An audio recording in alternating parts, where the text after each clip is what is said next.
race fans, my name is Taylor and welcome back to Above the Yellow Line, the show where we talk all about the NASCAR Cup Series. We have a whole lot to talk about today, a lot on the docket for this evening, afternoon, whenever you're watching, but we also have an in-person perspective from last weekend's ROVAL race, which we're excited to get to today, and we have Dom to share that all with us, so welcome back to the show, Dom, and how are you doing? I'm good.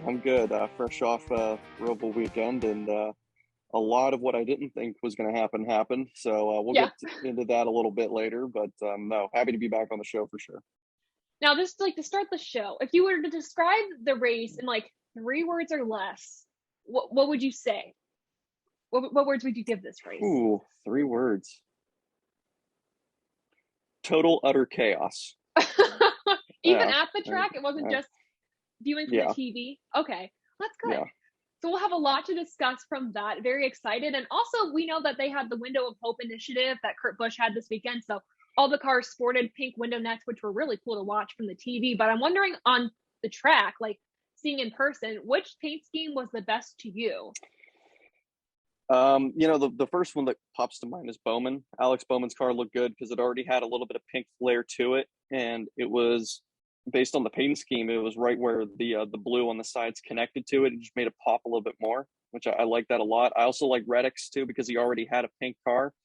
And obviously, as soon as that happened, everybody started to pop the question, should they go to colored window nets for next year? Should they be able to design their own? Should the paint scheme be able to go through the window net and whatnot? So, but no, it was cool because it was different. It's something like, oh, that is different. Yeah, I haven't seen that in a while, but it was cool for sure. Some cars maybe it just didn't work, obviously, because the colors didn't work. But regardless, it was all for a really good cause, and that's what it's about at the end of the day. Absolutely, and I was going to echo you. I loved Reddick's paint scheme. He was my favorite of the weekend. And I guess just a question now for you. Do you think NASCAR should allow like colored window nets? Yeah, it really doesn't bother me that much, because I feel like it is kind of surprising that we've gone this long without one of the more basic parts of the car that does have a very important aspect to it, but changing the color won't affect its properties, won't affect how it operates. So why not? Especially for a Denny Hamlin car, you could throw a white window net on there with the all white FedEx. It would look cool. It would work. But I'm game for it, obviously. I don't see any issue with it. I'm one of the more traditionalists, but that's something, it's all part of the paint scheme. Paint schemes are fun. They're meant to be changed up. So why not? And we're going to talk more paint schemes later in the show when we talk about the next gen car testing, but we'll get to that in updates and hot takes, and we'll go over that. We'll also go over some more silly season news. Finally, Dom and I are going to preview the Autotrader EchoPark Automotive 500, a very long name, for the Texas Motor Speedway race, and give some bold playoff predictions, or maybe something's going to go our way in this round. But Dom, are you ready to get into the race recap? Let's get into it. All right, so recapping the Bank of America ROVAL 400, last weekend's winner, after all the excitement, all the chaos, still Kyle Larson managed to get through all of that, winning the race. Now, a pretty impressive stat, I don't know if you knew this, but he is the first driver at Hendrick Motorsports since Jimmy Johnson in 2007 to win 7 times through 32 races, which is a pretty impressive stat. And this marks 7 wins for the driver if you count the All-Star race at Texas. But if you don't count it, he needs 3 more wins to tie Kevin Harvick with his wins from last season. So he's getting close to a pretty historic win count for the NASCAR Cup Series. But besides that, here is the rest of your top 10. We had Tyler Reddick with one heck of a drive in second place. He didn't have enough time to get to the first place position, but he still did really well. Then we have Chris Buescher, again, a very impressive run. He seems to be doing really good at road courses, someone definitely to look out for in your fantasy lineups. Then we have Kyle Busch, Denny Hamlin, Matt Benedetto, Joey Logano, Christopher Bell, and rounding out the top 10 is Ryan Blaney, and then 10th was Alex Bowman. So knowing how that shook out, this is how our points shook out for our race winning picks. And I think, Dom, you'll be very happy with this because you are leading right now with 37 points. Zach has 34 points, just slightly behind. And then somehow, by some miracle, I was the points winner for this weekend out of all of us. Caught up to everybody just a little bit, even though last weekend I said it was going to be impossible, jinxing myself in the best way possible. 25 points for me. And then Adam, unfortunately, had the worst points weekend, mimicking my, I think, first round of the playoffs points. Yeah. He has 25 points. So it's going to be a close battle between Adam and I. And then Dom, you're going to have to stay in the lead, fighting with Zach for whoever gets the diecast of their choice. So that's how our points kind of shake out. Now we're going to review the playoff standings, and then we'll get into some discussion about that. Up on your screen is the leaderboard right now going into the round of 8. As you can see, there are 4 drivers that were eliminated. And of those, we have Bowman, Byron, Bell, and then Kevin Harvick, which don't worry, guys, we're going to get into that. But we have Larson in the lead with points, Hamlin, Truex, Blaney, Busch, Elliott, Logano, and Keselowski. Dom, do we have any surprises that you can see in this round, or guys that were taken out that you think really had a chance? You know, the one thing you look at, I mean, maybe aside from Larson, just because, well, right now, because of the team he's on, it makes perfect sense. And the season he's had, it makes perfect sense. But you look at that whole round of 8, and all you see is playoff veterans. Keselowski, I mean, the season he had, we were all doubting him going into the playoffs, saying, I mean, he's run out of gas at Penske. It's just meant to be. It's unfortunate, but it's just the way it goes. He ain't going to go far. Here he is. He's in the round of 8. Logano's there. Chase is there. Kyle Busch is there. It is good. I will say it is good to see, regardless of what happened this weekend. I mean, the defending champ, he's going to defend it all the way down to the line, isn't he? So it is refreshing to see that. I know Kyle Busch struggled last year, but it happens. It was a COVID year. You can use whatever excuse you want. But it's good to see the defending champ. He's going to go toe-to-toe to the very end. Hamlin's there. Truex is there. The usual suspects are all in the round of 8. Maybe the most surprising would be Blaney, but again, you just look. I look at that list, and I mean, that's an all-star race right there. That whole round of 8.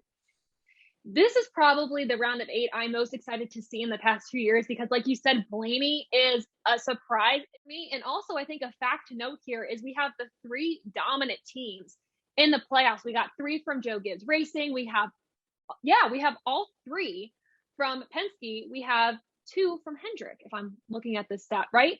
And yes. then also too, to note, there are 3 drivers in this playoff round of 8 that have yet to win a championship. And those, shockingly, Larson and Hamlin, who have been the most dominant cars this season, at least Kyle Larson for sure, who have yet to win a championship. And of course, Ryan Blaney in there. We'll talk more about how we think this round's going to shake out and who are going to be our championship 4 later.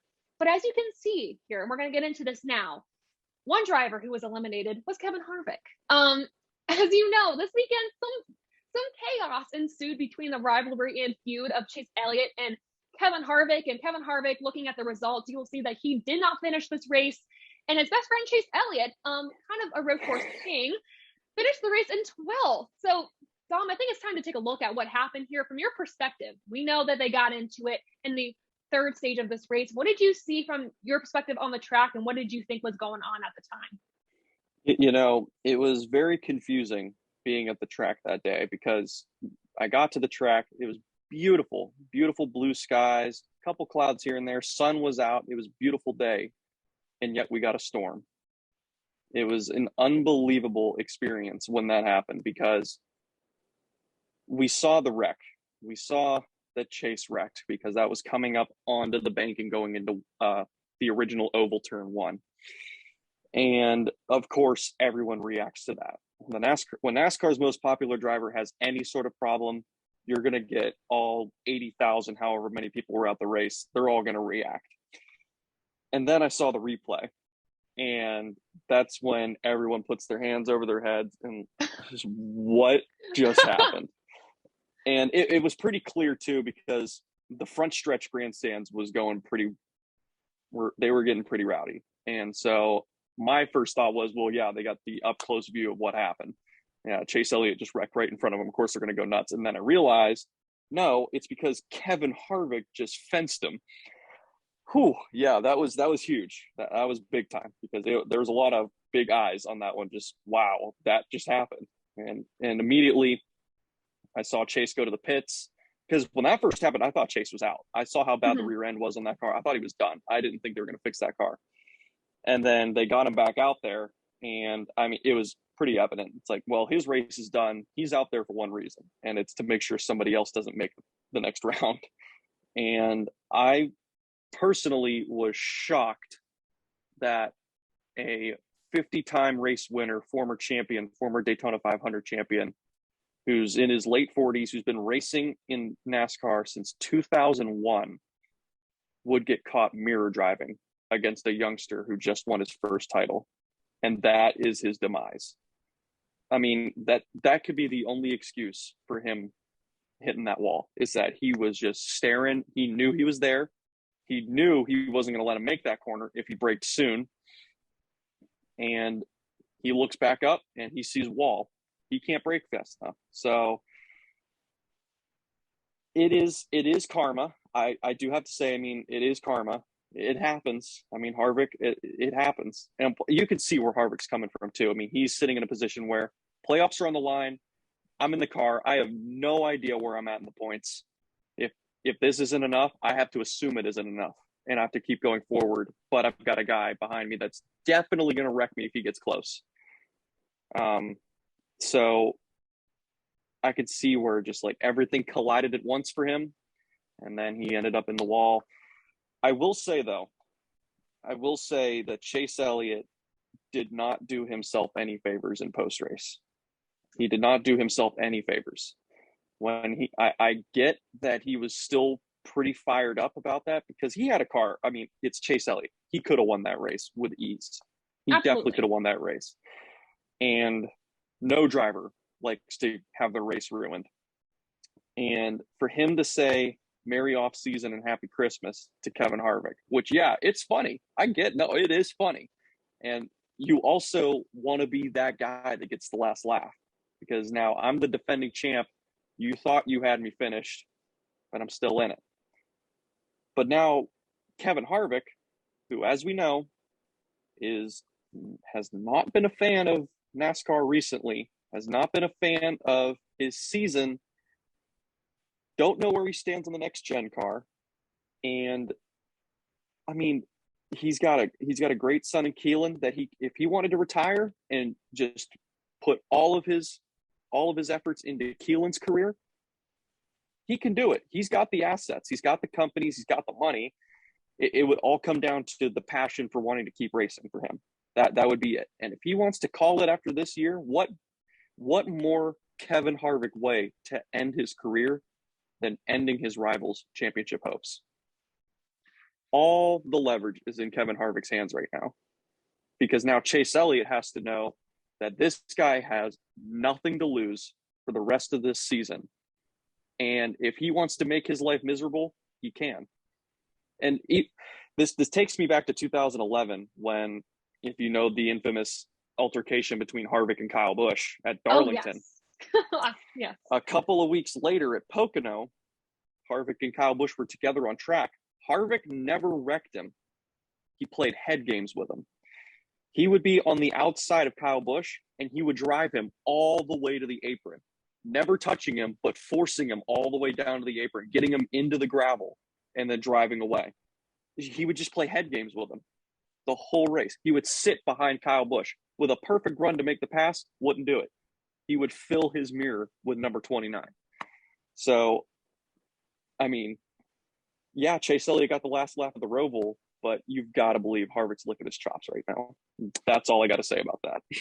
Yeah, for me, honestly, number one, best words in NASCAR for a few years for me. Like, I know it's funny, and I see where you're coming from for sure, because, yeah, Kevin Harvick's going to take that and be like, oh, boy, you thought you had the last laugh.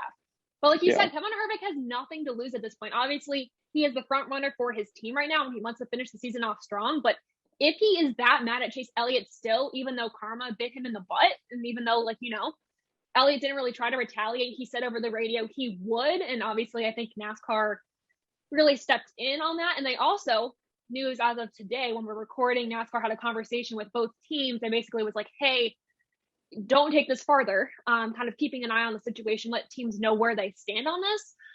Kevin Harvick could still play mind games. And I think goes to the question of who is a driver in the Cup Series who you would not want to have a rivalry with. For me, that's Kevin Harvick.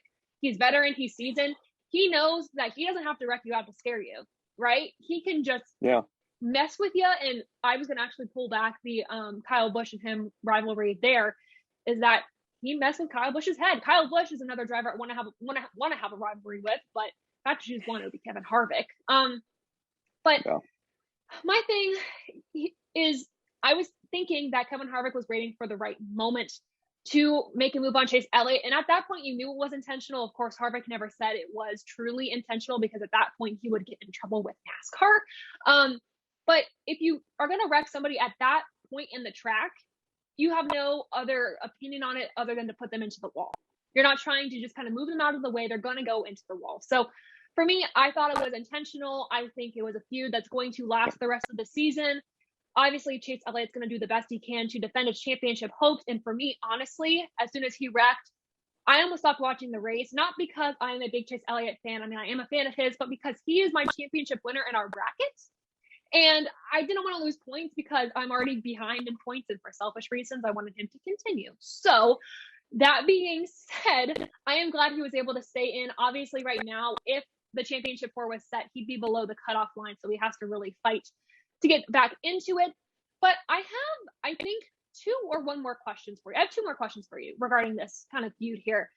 So as you know, Elliott, when he got that damage, the tail of his car, the back end of his car pretty much came off, and they had to tape it back up, and it was dragging on the track. It was pretty apparent that it was going to be an issue before the end of the race. My question for you is, hot topic of debate words, is do you think that Chase Elliott should have been black flagged when the back of his car started to drag on the track? So, I mean, I don't know what was said between Hendrick and Tower, because Tower could have already notified them saying, hey, we're going to black flag it if you don't get that fixed next time around. And they could have brought him right in right away and got it fixed, and that was it. But I get it, because I've seen it all over social media. Well, look at what happened to Biffle, got black flagged immediately. He had to come in, and there went his race. So it pains me to say this, but consistency isn't one of the best attributes of NASCAR. But it is really worst case scenario for them, because now it's everyone who isn't a Chase Elliott fan is saying this is them protecting the most popular driver and the cash cow of the sport right now. But it's all situational, I believe. And again, I don't want to give a very thorough response to that, because again, I don't know if NASCAR Tower notified them right away and saying, get in here and fix this, or we'll force you in. Because I mean, obviously it wasn't going to get better. It was dragging. Right. The whole deck lid was down. And that's a safety hazard, obviously. And the last thing you want is for them to keep racing, and then that comes off, and then you get a debris caution. And we all know how much people love debris cautions. Yeah. And for me too, if that piece of debris were to hit a playoff driver, that would take them out, most likely. Exactly. Yep, exactly. So, I don't want to get too deep into it because I don't know all the facts, but I fully understand where everyone's coming from. It's just like, if you want to be consistent, you call it right away. But rules are the rules. If you want to go that way, then yes, you should have got the black flag. But NASCAR also likes to be lenient with most, saying, come on guys, just bring it in. We don't want to black flag you. Just bring it in. We know you can get it done. But yeah, I'll just leave it at that, because again, I don't know all the facts. Yeah. And I do really respect that response. Big thing for me is I don't really share my opinion heavily on something until I know all the facts, because things are kind of iffy, and obviously you shouldn't report anything until you know the facts. For sure, you can speculate, but obviously, you have no facts. My whole thing is, I believe Elliott should have been black flagged. And first off, I don't know why they thought one piece of, I think it was bear bond or tape, would have kept the back of the car on. Like, when they made that fix, I was shaking my head, and I was like, I cannot believe I just did one. But also in their defense, and again, with that, if I can say, with that, that's also, I mean, these guys are not only trying to fix the car, they're racing the pace car. And if that pace car is catching up, it don't matter how much you got on there. If you got none on there, you got to send them, knowing that you're coming back in next time by. You're just trying to stay on the lead lap if you can. Go ahead. It was a Cars moment with Lightning McQueen trying to beat the pace car. Just gas. No tires, just gas. It was like in my brain, that was one of the moments that kind of played in my head too. But I mean, also in their defense, how it looked on the TV is that the side of the tail of the car was like still on. It was almost like an open can, like a peeled can. And that's how I described it on social media and how I kept describing it to those I was talking to during the race. So it could have stayed on, but the likelihood of that was not. But I agree with you consistency wise. I think NASCAR really needs to find consistency. And obviously social media was in an uproar about this. But I guess moving on from this, the final question I have regarding this is, and I think we already answered this, but if Chase Elliott were to retaliate against Harvick, do you think that they're even at this point? Do you think that, Elliott could still retaliate based on the actions, or is it done? Hard to say. Hindsight's 2020. I look back at the Elliott-Hamlin dispute, and you could say Chase Elliott ruined Hamlin's shot at a title in 2017. Yeah, 2017. I believe he did. Yeah, after Hamlin knocked him out at Martinsville, then Chase got him back. But Hamlin was very mature about it and moved on. Just set it aside, moved on. The next week, he got pole at Homestead. So he was able to just move. I'm not in the title fight. It is what it is. So be it. This is the racing that we have to deal with. This is the racing we were set up on. This is how NASCAR is. This is how it's been for decades. It is what it is. Kevin Harvick's not that guy. Kevin Harvick's not that guy. It's so hard to say, because I feel like if Elliott would have retaliated, I don't think Harvick would have let that go. Yeah. I really don't. But again, it's all hindsight 2020. Honestly, my thing is I don't see anything happening at Texas. I know every Harvick fan's licking their chops for Martinsville, though. Oh, yeah. And I'm the same way. Yeah. Get your popcorn ready for Martinsville. If Harvick wanted to play mind games, and this is not me, putting something in his ear, but you wait until Martinsville to have something happen, because at that point, it's like the end of the season. What are you going to do? Also, just to point out, I am wearing a Kevin Harvick shirt, just paying homage to him and, his in a playoff run, and also because he's big news in the past few weeks. Yes. Can't get out of it. I know, but I think it's not over. We'll wait until Martinsville for sure. But yeah, I think it's good to have a healthy rivalry, but let's not take it too far. But with that, we're going to go to our race rating this race above or below the yellow line. Obviously, we might have some differences in opinion. Dom, obviously, you were there at the track. I was at home watching from my screen. I was seeing the live point standings, all the excitement. I will say my neighbors probably hated me. There was a lot of yelling at the TV this weekend. But to close this out, what would you give this race rating and why? So I have it listed. I gave it a 75 out of 100, and here's why. This would have been a lot higher if we would have had more chaos at the finish. I get it that Reddick gave everything to try and catch Kyle Larson. But, there's something to be said about a race like that, having a surprise winner, having a photo finish, having someone get moved out of the way on the last lap, because then if that were the case, this race really would have had absolutely everything, everything you could have imagined. I gave it a 75. It was a good race. It was a good race. It was chaotic. A lot of happy people, a lot of angry people, more angry than happy, for sure. But no, I just feel like it was a really good race. I just feel like, it's one of those deals. Larson won the race. This is his best season that he's ever had and may ever have in his career. But yeah, it's one of those things where, man, just why did the guy that always wins have to win this big race? No, I gave it a 75, definitely above the yellow line on this one. I know we talked about that. After all the chaos, after everything, the most winningest guy this season wins. And it was kind of like this very climactic race. You were really excited. And of course, I wanted Reddick to win just because that would have been the icing on the cake. This race would have been a 100% for me. Honestly, the first 100% and probably the only 100% I give ever. First off, the Roval is a great track. one of my favorites after just like seeing it the past like 3 years, having the most exciting finishes. And this one, I was like ready for it. It didn't happen. But regardless, I still love this race. And so I'm going to go as high as actually a 95% for this race. Even though, yeah, the ending, I think that docked the 5%, but nevertheless, you still had Reddick trying every single thing he could to get to the lead, and minus Larson, everything behind him on those last final laps, everyone was digging for spots. So 95% for me for this really exciting race. But that is all from the Roval. Now let's go into some updates and hot takes from the world of NASCAR and beyond. We have two main sections for this. We have testing, the next gen testing, and we have silly season news. So let's start with some of the silly season news. We're going to lay it all out on the table, and then we're going to dissect it a little bit. So first up, we have John Hunter Nemechek. There was a lot of speculation. Where would he go? Would he move up a series? Would he stay where he is?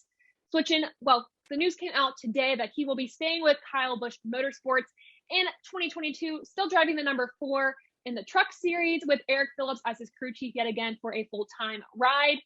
Then we had some news about GMS. We didn't know who their driver was going to be. Of course, they announced over the summer that they were going to field a full-time Cup ride. Wasn't sure who that was going to be. Well, it was announced that none other than Ty Dillon will be back in the Cup Series full-time for 2022 for their team, bringing back the number 94, which I appreciate very much. So those are the two silly season news. Let's start with John Hunter Nemechek to start. So were we surprised about this at all, or do we think he would move up? And also our expectations for John Hunter Nemechek for next season, if he can exceed what he's already done this season. John Hunter Nemechek staying with KBM, this kind of just solidifies the fact that if he doesn't win the title this year, this is the insurance season. This is just in case I don't win it this year. And I respect that. And I like that it wasn't a one and done season where I'm going to go back to the bottom and then go right back up to the top. No, he's taking his time. He realizes, man, I was so fortunate to go in as young as I did. But as Joey Logano always says, there is such a thing as being too young. And he had to experience that firsthand. I think John Hunter Nemechek experienced that firsthand.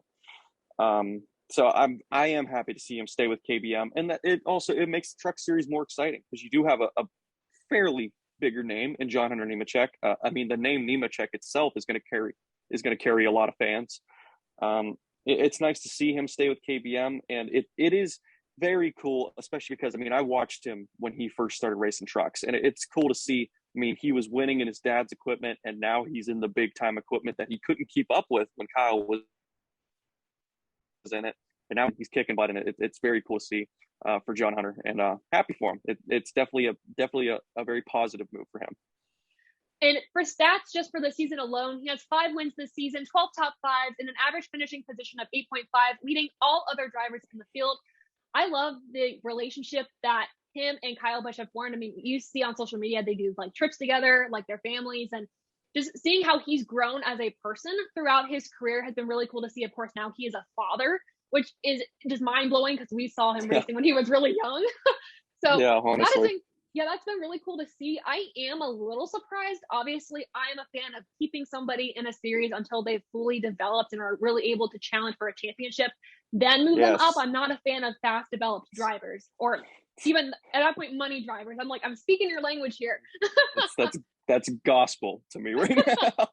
Yes. But because, I mean, you want somebody in the Cup Series for those teams that's going to contend, that actually has a shot. And I know, like you mentioned, we had John Hunter. He moved up to the Cup Series, he moved up way too soon. Going back down was the best case scenario for him and getting a shot to be successful. And honestly, with these stats that I told you guys, if he doesn't win the championship, I would be a little shocked. Just because he is that good, and he will continue to be good the rest of his career, I assume, or even next year. I expect him to be a title contender as well. If he's not a title contender, that's going to be the shock. But I see him being successful, really happy that he's staying with the Kyle Busch Motorsports family there. And on to GMS racing here. We got Ty Dillon. I'm going to share my thoughts because I love Ty Dillon. I was so sad when he was out of the Cup Series, and obviously he wasn't putting up the best stats. I love the sponsor Geico on the car and everything. So I was bummed when he was going to leave, and the team, kind of left. So having him back in, and I think the few races that he has run in this series when he's able to get back in the car, I think he's done really well. He's proved that he still has something to give in this series. And I think having a full-time ride will give him that opportunity and pretty good equipment. But I also, the 94 car. So the reason behind that, it's back. It's back, and I'm really excited. I love the McDonald's at night scheme that Bill Elliott ran. Yeah. It's just one of my favorites. But we don't know the reason behind that. So it was announced that, of course, he's going to be in the 94 car. The reason Mike Beam, the team president, was partnered with Bill Elliott in 1995, forming Bill Elliott Racing. They fielded the 94, so that's why they're bringing it back. So I'm excited about that. Maybe some more diecast purchasing in my future. And also, as you can see, I'm at my house. I'm, fall break, college. So I don't have all my fun diecast back here. And I know I was going to bring mine home, the 94, but I forgot it, unfortunately. Well, but just imagine it's here. one thing you can be certain of is that Darlington's going to treat you well next year. That's for sure. Yeah, that's right? What I'm excited about. Darlington's going to treat you good. I know. That's what I'm saying. If they don't do it, I'm going to be shocked and disappointed. Yeah, honestly. So what do you think about this with Ty Dillon? Ty Dillon, it's a sad story with Ty Dillon, honestly. I mean, for his grandfather's race team to drop him, I mean, that's tough. That's really, really tough. And for him to go as far as manufacturer he's been with from the beginning and move to Toyota, which is the arch enemy of everything that ECR, RCR stands for, that's tough. So, I mean, he has had quite the peaks and valleys. And, he was the first driver I started rooting for in the trucks back in 2012. I mean, I couldn't. Oh, that's so cool. I mean, how can you miss the Bass Pro colors, the bright orange Bass Pro colors? I mean, that's what drew me to that car. That's what drew me to Ty Dillon. So, I got a special place in my heart for Ty Dillon for that. He was good in the trucks. He was decent in Xfinity. In the Cup Series, it was one of those things where, I mean, when you're in a Germain racing car, which is more so like a C-class Cup car, you can only do so much. And I feel like it may be a little bit of the same with the GMS car. We'll see. I don't know the details, but man, I mean, they're getting a veteran. He's got a handful of years under him. They're getting a veteran, and it's a good pickup for GMS. And it is good to see Ty Dillon back in a Chevy. I will say too, I respect Ty Dillon so much in the journey he's been on to, prove that he still has it. I mean, he has worked hard, incredibly hard. He has not stopped. Also, one thing I have hope for that team, and of course we'll talk about that after we get to the rest of the silly season news, is the next gen car. It's still up in the air for a lot of teams. How do we make this work? What is the car like? Everyone's still learning that. So I think if Ty Dillon can take that to his advantage, of course he tested this week at the ROVAL with the next gen car. I think if they can figure it out, they'll have a leg up on the rest of the field. It will give some of those smaller teams a chance to catch up at the beginning of the season and maybe level the playing field. But we'll get to that in a second, because now, news aside for the teams and stuff, for the drivers, we have some really odd news as well, talking about Rick Ware Racing and then 2311 Racing as well. So let's start with Rick Ware, and we're just going to give our reactions to it. So it was announced over the weekend that Rick Ware Racing has formed an alliance with Stewart-Haas Racing for 2022. Some equipment is going to be passed back and forth a little bit, but I think it's big for that Team One alliance I didn't expect. I don't know what your reaction to that was, Don. Did you figure out about this at the track? Yeah, that was one of those things where it's like, oh, okay. Yeah. All right. But, looking at it now, if you look at Rick Ware Racing, they have one of the unique situations that I have never seen in my many years of watching NASCAR. And it's a team that fields multiple manufacturers. I mean, they are really, they whatever they can grab, they're going to bring to the track. That's their situation. They run Chevys and Fords, and that's it. I mean, every single team on the circuit is committed to a manufacturer and committed to that brand all the way through and through. But Rick Ware Racing is one of those teams where, hey, if you guys got spare parts, Chevy, Ford, Toyota, we don't care. We need it, because we're trying to field as many cars as we can, trying to make as much money as we can so that we can actually afford to put legit contending race cars out there. So for them to actually get to team up with SHR and now fully commit to Ford Performance, get Roush Yates engines, and then have a full fleet of RWR Fords, that's a big step. That's huge. And especially for a team that's reasonably small, to want to field 4 cars sometimes, usually 3, that is a lot of money. That's a lot of resources that you need.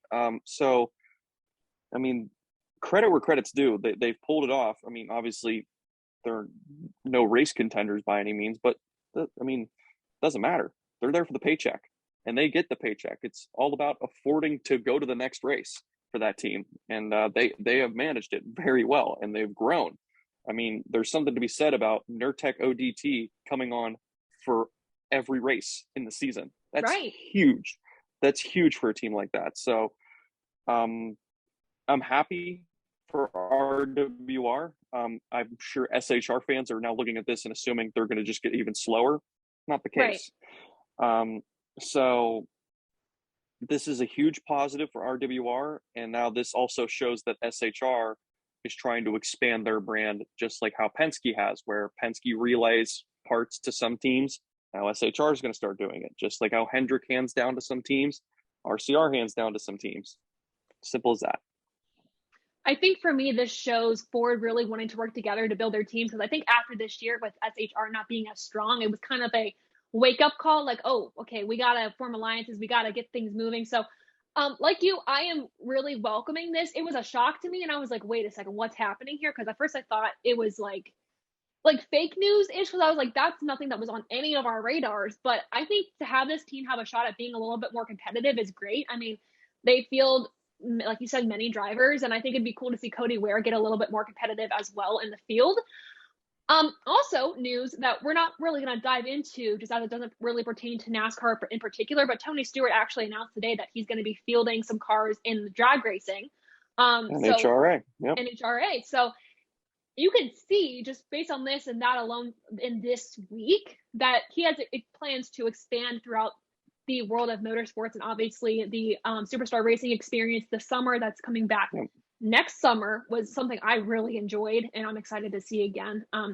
But I think he gets that move from Joe Gibbs, because Joe Gibbs Racing, when they first formed, they did NASCAR and NHRA. So I feel like that's just Tony getting a little bit from his old boss, wanting to actually go and pursue that. So it is cool to see, though, that SHR, like many other teams like Penske, how Gibbs used to be, Rick Ware Racing is another one of them, where they're in multiple different forms of racing. Absolutely. And I think too, I love Tony Stewart's leadership, like in motorsports as well. And I think he has really unique and interesting ideas to offer.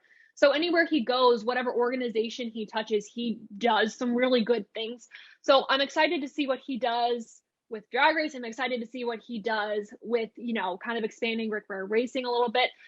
So that's with Rick Ware Racing, their news. Now, the other news that I probably should have switched this because I don't think this is great news, but for 23XI Racing, Bob Pockrass announced this week that charter talks for that team have fallen through.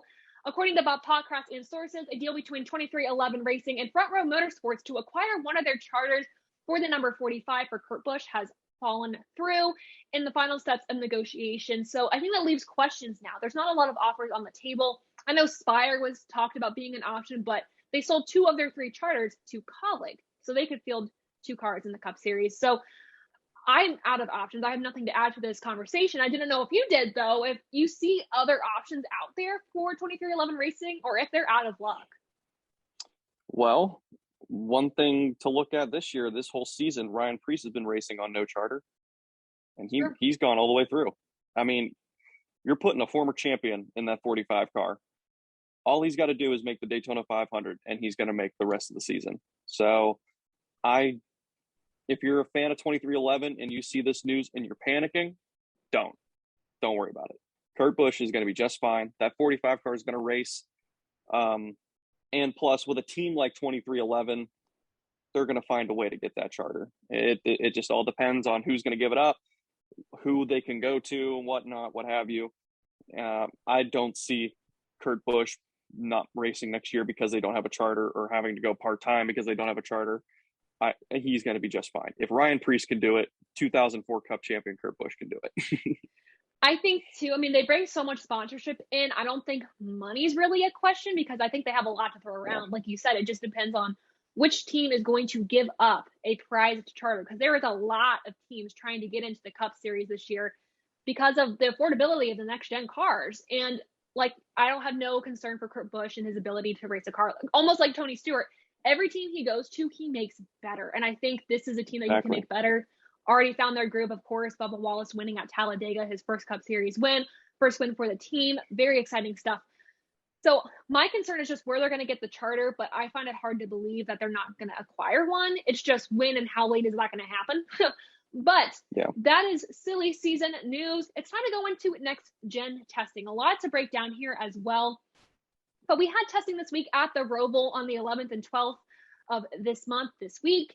This was the first mass test with many drivers from, I think, every team. At least most of the teams showed up. The roster's on the screen for you here to see that and fact check me a little bit.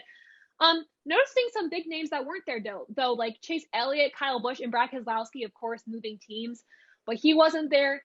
But let's start with some design. Let's start by talking about the design of these cars from our favorite paint schemes, just because, let's a light topic to talk about. Big news on that round though, but NASCAR is allowing these teams to have chrome letterings, which I'm very excited about, chrome numbers. Is there a paint scheme that you like? I know that's going to probably set off like what my favorite one is, but is there one that you like the most? Trackhouse. Yeah, okay, yeah, that's all I gotta say. That car was so good looking. I mean, I'm glad Chrome's back. I'm very glad Chrome's back. Wood Brothers is going to be happy that Chrome's back. Man, that Trackhouse car looked mean. It looked bad to the bone. That was a really good looking car. And I mean, man, it just brings back memories. Just seeing just cars in their primers, in their primary, it just looks so good. It reminds me of Daytona testing back in the day. I mean, that was so much fun coming home from school in January and throwing on Speed Channel. And we've got pack racing at Daytona, and it's just all gray and black cars and with just colored numbers on the side. It was just so simple, so basic. And then, and then you see the guys coming out there in their brand new fire suits and whatnot. It's the first time you're seeing them for the new year.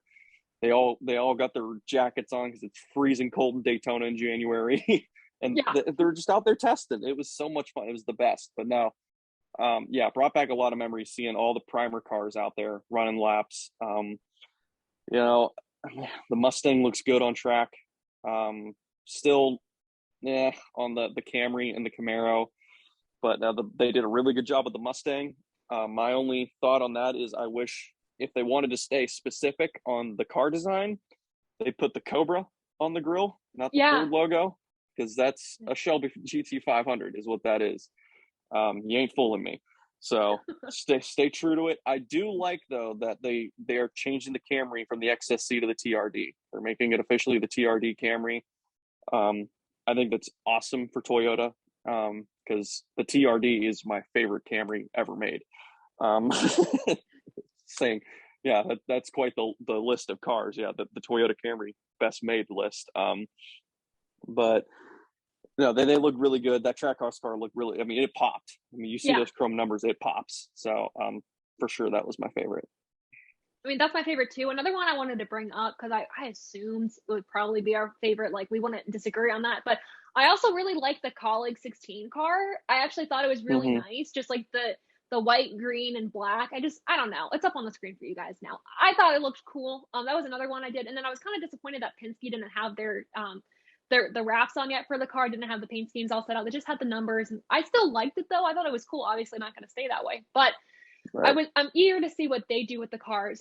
But outside of the design wise, let's talk about the positives and negatives to come out of testing this week. So let's start with the positives. Yet again, I formatted this so horribly wrong. We should have done negatives first, but positives. So William Byron talked about how this car seems to have less variables, comparing it to the like old car and braking zones, talking about road courses specifically. Will allow them to do have a lot less thinking when they go into those braking zones, a lot less, again, variables to worry about. So I think that's a positive for these drivers. They don't have to constantly be like, oh my God, what can go wrong with my car in general. Of course, there's a lot more that could go wrong, just they're new cars. But another positive that we talked about earlier, Corey LaJoy mentioned discussed that this car presents a perfect opportunity for smaller teams to close the gap between the powerhouse teams.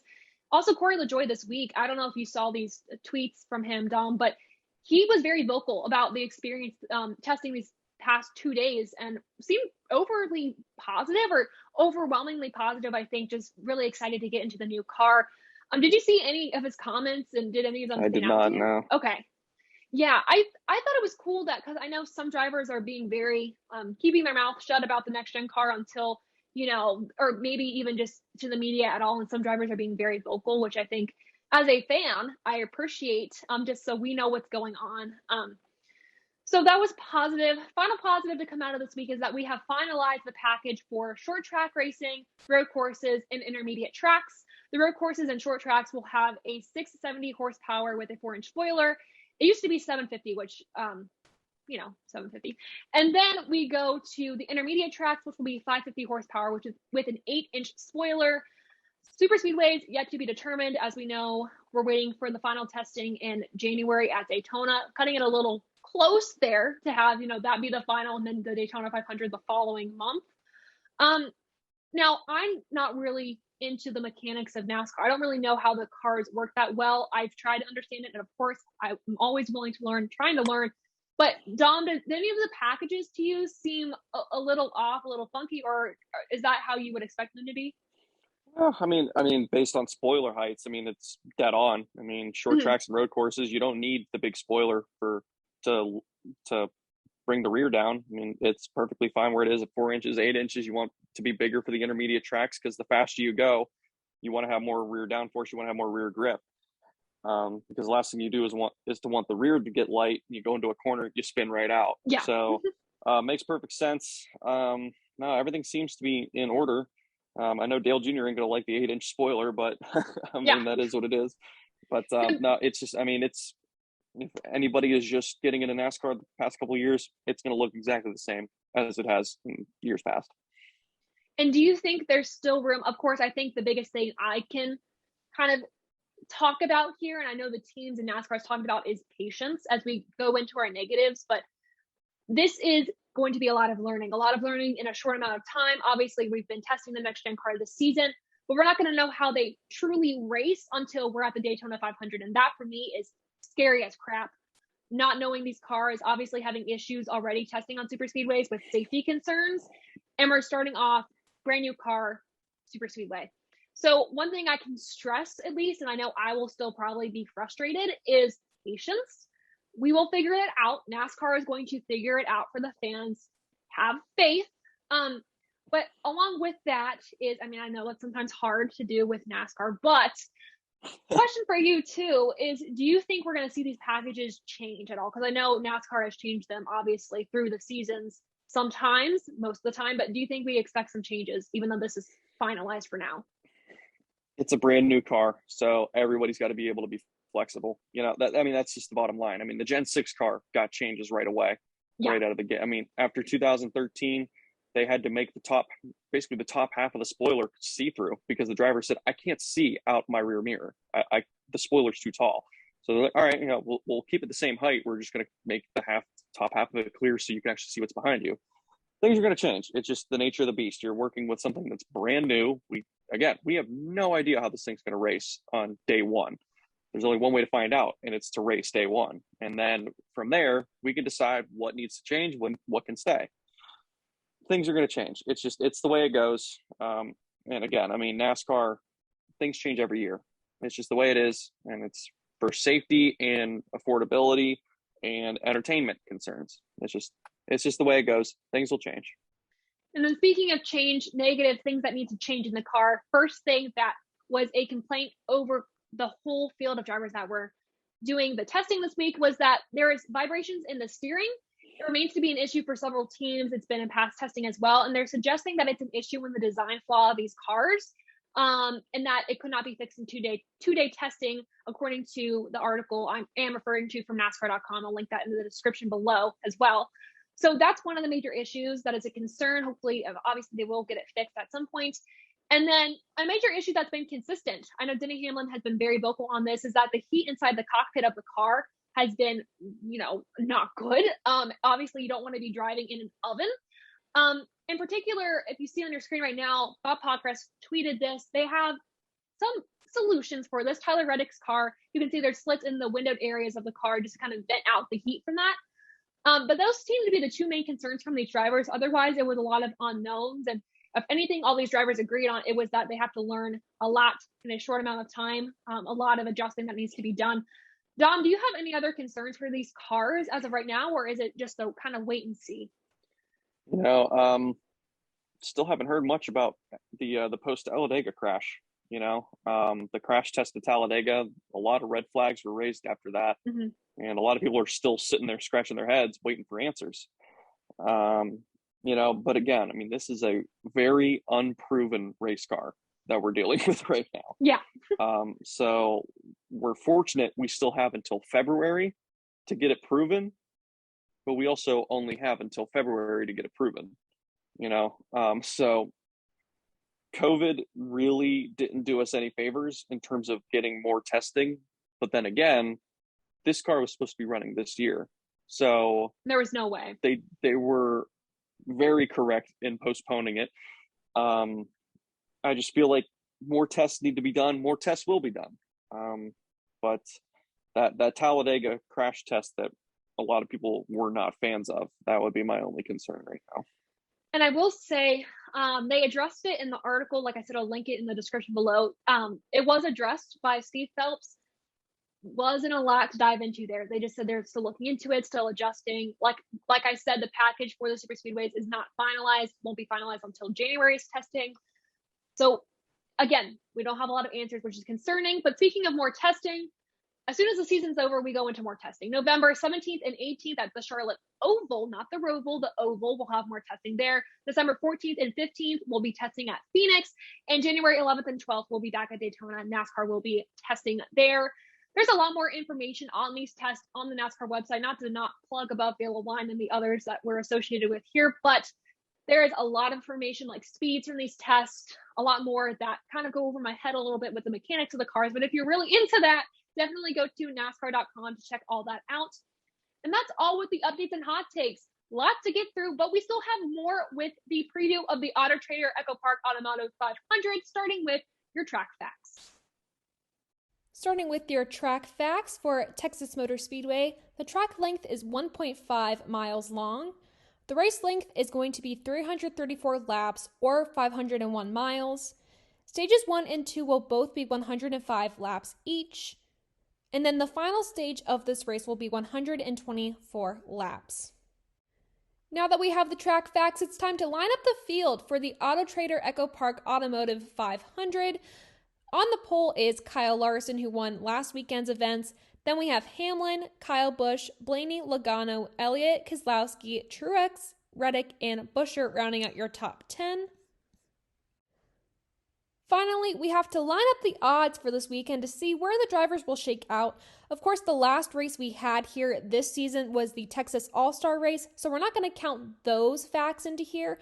But the last driver to win at Texas Motor Speedway in a regular race was Kyle Busch. And then the active driver with the most wins at the track yet again is Kyle Busch with 4 wins, but tied with 3 wins is Harvick and Hamlin. The active driver with the best average finish at this track with 3 or more finishes is Eric Jones with a 10.33 average. And then of the playoff drivers, that would be Kyle Busch with an average of 10.97. Next up, the team with the most wins is a tie between Joe Gibbs Racing and Hendrick Motorsports from what I counted of being 9 wins each. Finally, the manufacturer with the most wins at Texas Motor Speedway is Ford with 15, and right behind them is Chevrolet with 14 wins. So those were our track facts, driver stats, and lineup. Now it's time to go into playoff predictions. Of course, we just ended the round of 12. We're going into the round of 8. So we got to look at how things shake out with our above the yellow line through playoff bracket point system. You don't need to worry about how we do the points here. I know, trust me on this, it's fine. So here's how the points look. Adam has 22 points. Don has 23. And then Zachary Bell and myself also have 22 points. Again, Dom, we talked about this. It's hard being the best. So, you're, it's fine. You're winning. It's cool, but we still have like 2 rounds to go. Well, yeah, I was gonna say I have plenty points. of time to mess this all up. Plenty of time. But I thought it was going to even out because you and I had the most mistakes this round because we had Kurt Busch in our round of 8, and obviously that's not how it shook out. The big shocker, I think, of going into a round of 12 that he was taken out. But those are our points. I won't go into that more because I will get confused.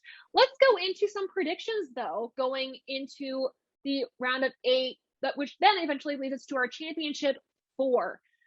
Dom, who do you see making it out of the round of 8 into your championship 4? And it doesn't even have to be what you have on your bracket. It can just be like a gut feeling you have right now.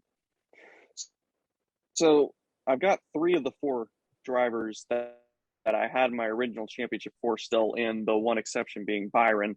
But I had Elliott, Blaney, and Kyle Busch.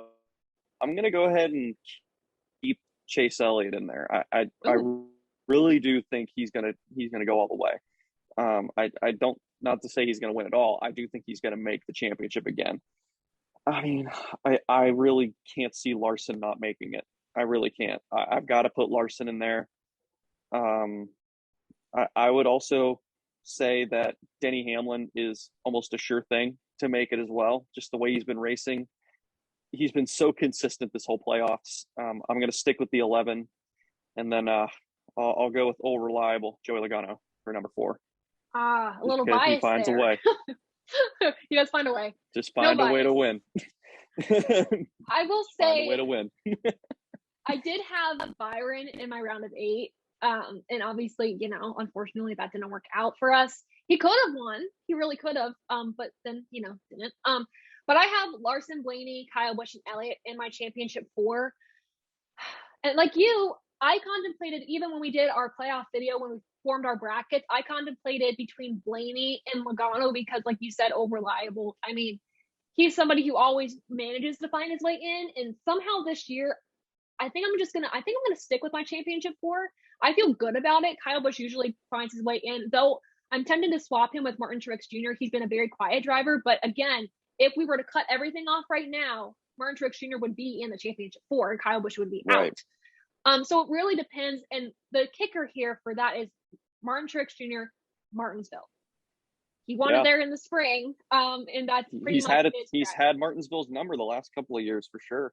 Exactly. And one more thing to know about Logano, interesting fact about him. Since the playoff era began in 2014, he has only made the championship 4 in even number years. We're in an odd number year. Oh. He has never made it in an odd number year. He's come close, but has never gone an odd number year. That's why I originally kept him out, because I see the trend sticking. See, I could lie and say I knew that and sound smart, but I didn't. That's actually a really cool fact. Yeah, he's only made it in even number years. Interesting.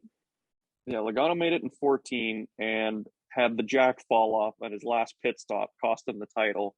Really wasn't in it anyway, but that's what cost him. 2015, Kenseth took him out at Martinsville, didn't make the championship. 2016, finished second to Jimmy Johnson. 17, didn't even make the playoffs. Won at Richmond, then the whole penalty came down after that. Didn't win again that year. 18, won the title. 19, Hamlin knocked him out in the last laps to win the race, and Logano out of the championship. 2020, he made it. We'll see what happens this year. I know. We'll see. Maybe he can break it. I don't know if it's a curse. It's kind of a good thing that he has the consistency of at least knowing he'll make it every other year. Good Lord. Yeah, honestly. Because some drivers I can't wait for this next gen car. I know. We'll have to see. I don't know. I feel like he's a driver that will learn really fast. I feel like he's got the smarts, I think. So we'll see. I don't know. It's a next gen car. It's a clean slate with a brand new car, and it's 2022. I mean, what more do you need, America? So what we learned today is that the stars are aligned for Joey Logano next season. If he's not your championship next year, a championship driver, it's his loss. That's what we're saying. 2022 title, Joey Logano. Calling it right now. What's today? October 14th, 2021. Yeah. I called it. We'll play this back next season, and we'll see if Dom just tells the future or not. But just watch him not even make the playoffs. I know, y'all know we have a history of jinxing drivers on the show. Like this weekend, my whole fantasy lineup like wrecked or crashed or did horrible in some way, shape, or form. So in advance, I'm sorry, Joey Logano. Like if that happens. Yeah, well, we'll see. But that's who I'm sticking with for my championship for Zachary Bell's championship for. He has Blaney, Kyle Busch, Byron, and Hamlin. Of course, Byron is no longer in the playoffs, so that's going to cost him some points. But he does have Denny Hamlin. That is one driver I kind of wish that I would change. And then we have Adam's championship for. We have Larson, Elliott, Hamlin, and Logano. I think he has the cake on this one. I think he has a really good. That's a very good one. Yep. And I know we were hesitant all on choosing Hamlin just based on news at that time that we will not discuss right now. But we underestimated Hamlin. I know he had a pretty. He didn't win at all, of course, in the regular season. He hadn't even won yet at that point. Yeah. Right. So we'll have to see. But I'm sure we'll mention Hamlin right now when we talk about our race winning picks.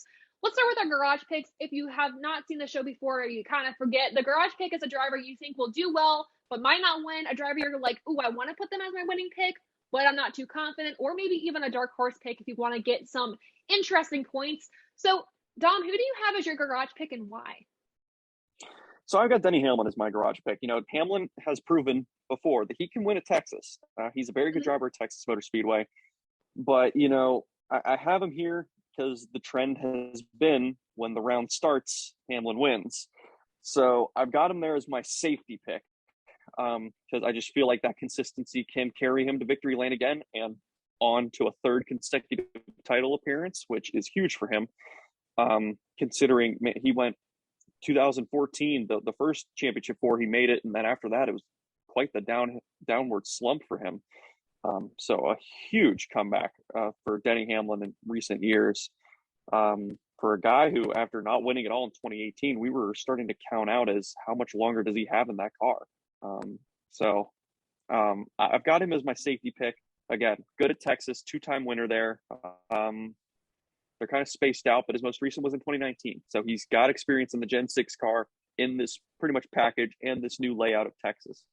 So he's my garage pick.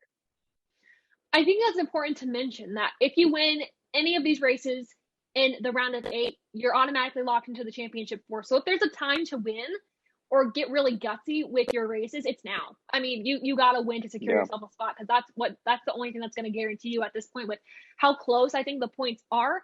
But here's why I didn't choose Denny Hamlin for my garage pick. Now, I know the trends show that he has won, the first round of these playoffs.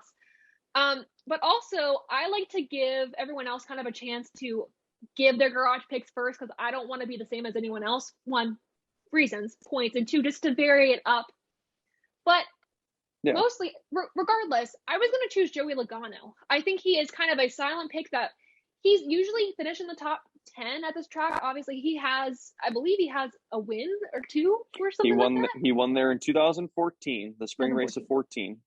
So it's been a bit, but statistically, he has really good finishes off the track. And I think he's someone that we wouldn't expect. And if we have other drivers that are really gunning for the spot, I think he's smart enough to kind of lay low a little bit and then go for it in the final stage of the race. So I think Joey Logano is a good safe pick. I don't maybe think he's going to win, but I think he'll be a good points racer for this weekend. But now it's time to go into our race winning picks. So Dom, who do you have winning at Texas Motor Speedway this weekend? There's something to be said about a driver who can build off of positive and negative momentum. And Chase Elliott has been consistently good at when the chips are down, he's just going to drive angry. And when he does that, it seems to work for him somehow. I don't know how, but it does. I've got Chase Elliott. He's never won in a cup car at Texas. First career Xfinity win at Texas in 2014. So experience is big. Experience at winning at a track in itself is big. So I got to give him that. I know that was before they changed the layout of Texas, but I mean, Hendrick's 1.5 mile package has been untouchable this year. Very arguably the best. It's so easy to pick Kyle Larson, but again, like you said, it's like, you don't want to go for the obvious. I mean, you don't bet for the guy that's 1-to-1 odds to win the thing. You ain't going to win no money. Right. So I'm going with Chase Elliott just because I can see him using the altercations with Harvick as fuel, and what better way to make Harvick even angrier than winning? And as he's loading up his truck, you see Chase Elliott saying, "I'll see you in Phoenix." Yeah, that would be a really good, just nice, seal on his championship run, just a seal on the evening. I also think too, if he won in any race, and obviously won last year at Martinsville, to get into the championship four when all the chips were not in his favor, the cars weren't in his favor is what I meant to say. I mean, he was able to get in. So I think he has a shot at winning one of these races. These are good tracks for him. I mean, besides Texas, which he hasn't really won, obviously hasn't won at yet in the series. I think it's a good, strong pick. I'm going to go for another guy that drives really well when he's angry, sometimes not, and he rage quits. Nevertheless, I think, and obviously, Kyle Busch has not been a driver that has done well for me when I choose him. I think the first 3 races of these playoffs, I've chosen Kyle Busch to win. Wrecked out of one, and it just wasn't good. So, but hear me out, guys. I'm not going to jinx him this week. I really am not going to, because I think he's going to win. I think he's going to race himself into the championship four. He's really good at Texas, winningest driver at the track of the active NASCAR Cup Series drivers at the moment. And if not a win, I think he's going to do really well and get some good points. So Kyle Busch is my race-winning pick. Everyone else on the Above the Yellow Line crew and their picks, we got Adam in the garage, Kevin Harvick, very interesting pick there. And then Zachary Bell has Kyle Busch in the garage. And then for our winning picks for the rest of us, Adam has Tyler Reddick winning the race, also gutsy. I know Adam told me that he was going to really go all out on these race-winning picks this week. Didn't lie. And then Zach has living on a limb there. I know. I'm like, he wants to make up points. I know we're tied right now, and I think I think he has a method. I used this method 2 weeks ago, and it didn't work for me. But maybe it'll work for Adam. I have faith in him. I think he might be onto something, and if not, then we can say he tried. But those are our race-winning picks. Let us know yours and your championship four predictions in the comments below, because if you can believe it or not, the next round is the championship four. And that does it for today's episode of Above the Yellow Line. A lot of important stuff to cover from the Cup Series. So thank you all for joining and tuning in today. Thank you, Dom, for joining the show yet again and breaking down all the news with me. If the viewers want to find your content anywhere else, where else can they look for you? Find me on Twitter and Instagram at DomJoseph22. And at Dom Joseph Racing on Twitter and Instagram as well. Make sure to check those out. Support Dom and all the other racing stuff that he does. Also, stay tuned for more from Dom on the off season when we do some more stuff on the channel. We're going to be starting a new segment. I'm excited to get that out there, and Dom's video will be the first of that segment. So look out for that one. To find more content from me, though, follow me on Twitter for updates and fan questions, and follow Above the Yellow Line also on Instagram for our latest uploads and more ways to interact with us on the channel. Finally, check out the podium finish for driver interviews, recaps, previews, and more. Such a fun time working over there. All of this linked in the description below. But before you check those out, make sure you like this video and subscribe. Share this with your friends and family. And of course, thank you all so much for supporting Above the Yellow Line. And until next time, we'll see ya.